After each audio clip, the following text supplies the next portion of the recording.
La primera etapa de la independencia de México inició el 16 de septiembre de 1810 hasta 1811. Dio inicio con el famoso Grito de Dolores, cuando Hidalgo llamó al pueblo a levantarse contra el dominio español.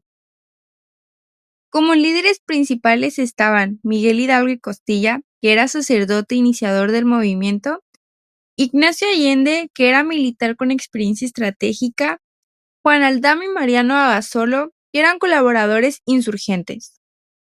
Fue un movimiento popular con campesinos, indígenas y sectores marginados.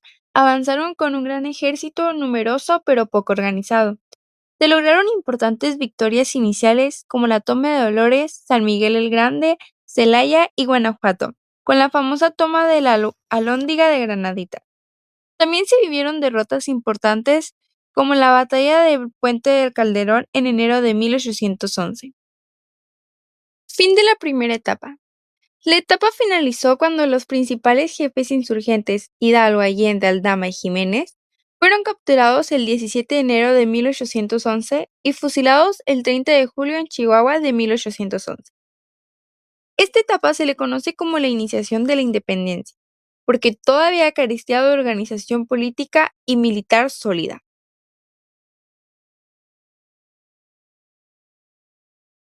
Como líder principal estaba José María Morelos y Pavón. Él fue uno de los estudiantes de Miguel Hidalgo y quien retomó el movimiento tras la muerte de Hidalgo, dándole un seguimiento a la independencia y formando así la segunda etapa de esta. Entre las características principales era un ejército más disciplinado y organizado que el de Miguel Hidalgo. Se lograron importantes victorias militares como la toma de Oaxaca y Acapulco, convocatorias y realización del Congreso Chilpancingo 1813, donde se proclamó la independencia de América Septentrional, redacción de los sentimientos de la nación, documento en el que Morelos planteó abolición de la esclavitud y las castas, igualdad de todos los ciudadanos, soberanía del pueblo.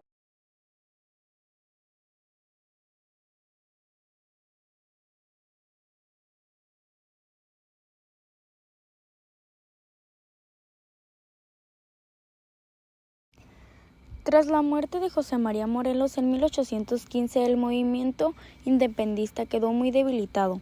Muchos líderes habían sido ejecutados y el virreinato parecía recuperar el control. Sin embargo, no se apagó del todo la lucha. Surgieron pequeños grupos rebeldes que resistían en las sierras y en las zonas rurales.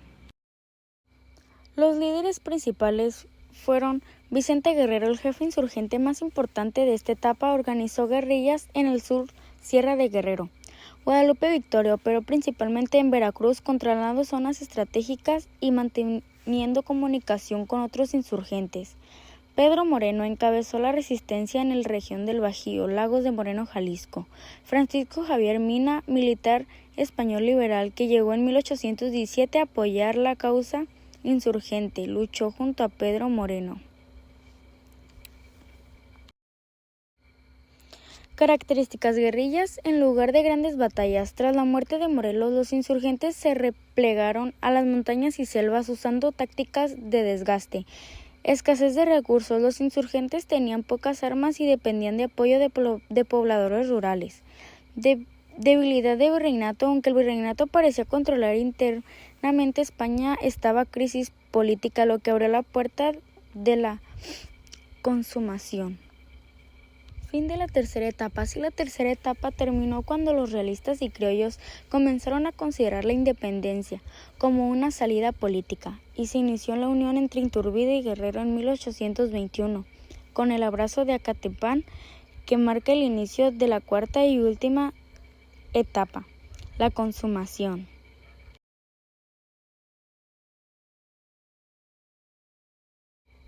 Después de 11 años de lucha, la independencia parecía difícil de alcanzar. Sin embargo, un cambio importante ocurrió cuando algunos grupos realistas, defensores de España, también empezaron a buscar la independencia, sobre todo porque en España se instauró nuevamente la Constitución Liberal de 1812, la cual procuró a los criollos conservadores en México que temían perder de privilegios. Los líderes principales fueron Agustín Iturbide, militar realista que cambió de bando y buscó unificar insurgentes y realistas; Vicente Guerrero, insurgente que resistía en el sur y aceptó pactar con Iturbide. Los hechos más importantes: Plan de Iguala, 24 de febrero de 1821, proclamando por Iturbide, propuso 3 garantías: la elección de mantener la católica como única, independencia, México libre de España, unión, igualdad entre españoles y criollos. Ejército Trigante nació de la unión de insurgentes y realistas, avanzó sin gran resistencia por el territorio. Tratados de Córdoba, 24 de agosto de 1821, firmados entre Iturbide y el último virrey Juan de O'Donojú, reconocieron la independencia de México. Estrada triunfal de la Ciudad de México, el 27 de septiembre de 1821.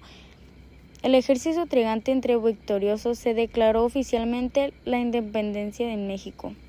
Características de la etapa: fue más política que bélica, ya que se logró por medio de pactos. La independencia se consiguió gracias a la alianza de criollos, conservadores e insurgentes. Dio origen al primer imperio mexicano con Iturbide como emperador. Fin de la etapa. En 1821, con la entrada triunfal del ejército trigarante de la Ciudad de México, el 27 de septiembre y la posterior firma del Acta de Independencia, que declaró oficialmente el México como nación libre y soberana, poniendo fin a más de una década de lucha. La independencia de México en 1810 y 1821 comenzó con Hidalgo, continuó con Morelos y la resistencia de Guerrero y se consumió con Iturbide mediante el Acta de Independencia y la entrada del ejército trigarante a la Ciudad de México.